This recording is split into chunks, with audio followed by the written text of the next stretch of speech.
A lot of people don't like to hear the limits about things that they love. And a lot of people have such affection for mindfulness and such respect and reverence, and deservedly so. Why? Because it works. It's incredibly empowering. I'm someone that meditates. My life is so much more manageable and enjoyable when I am meditating. And there are certainly many periods where I'm not, and my life goes down the toilet. So I am very much on board with the fact that mindfulness and meditation are vitally important parts of life. However, the notion of spiritual bypassing, the notion that if you're just going to be disciplined, whether it's as a meditator or whether it's using mindfulness-based therapies to be conscious of when your body, when your emotions are taking over, and to put them in a context. The notion that that's the be all and the end all of healing is not the full story. And so it's quite possible that you've been there, done that. And so many of my patients are in that same boat. So I really feel for those, and I feel for you if you've been going through those attempts and still you're noticing that things aren't changing for you. And what I would say is that those things are very empowering, obviously in the moment, but they're not a substitute for healing in the presence of another human being.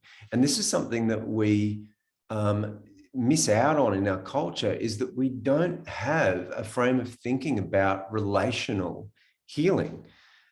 We tend to think of ourselves mechanistically and or through the lens of illness, and it's just like, okay, well, let's heal this illness, or let's just fix this piece of machinery. That's not what is going to be helpful with relational healing. And so what's required is parts of you that have been neglected, that have been abandoned, that have been unloved.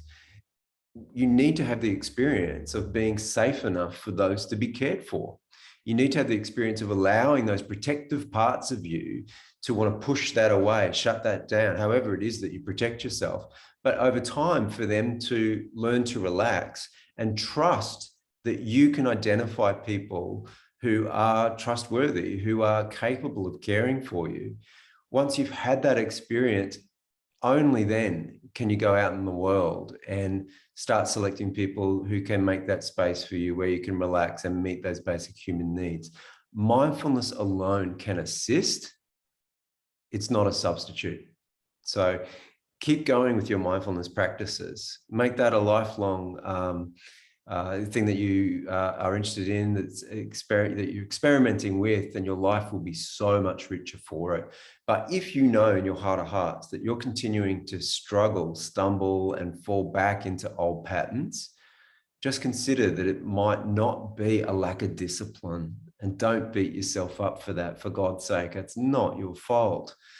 It's just that you're working hard to protect yourself with old mechanisms and without a relational path forward. And if you want to talk about that, let me know. And that's really the